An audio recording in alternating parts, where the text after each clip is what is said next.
Sağ olasın. Teşekkür ederim. Allah razı olsun. Bundan da olsun. İnşallah yeni jurnalda yeni tercümat olunacak üst kabulunda. İnşallah. İnşallah. Çok sağ Allah olasın. sabır versin. Sağ olun, sağ olun. Sabır versin.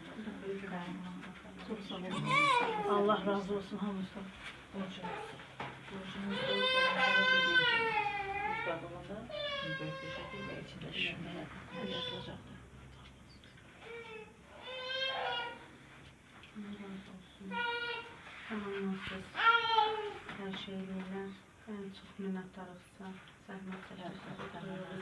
Sağ olasın. Borcum verip de torpağımıza ona göre de Sağ temel olsun sizlere de. hiç kim yani bu sözü diline almamalı ki neyse temenni umur o şehidi ışıklandırmak günahdır. Sağ olasın. Çok sağ olun. Allah razı olsun. Ruhlar duası olsun bütün şəhidlər. Balaca nəvənin adı da Kamrandı.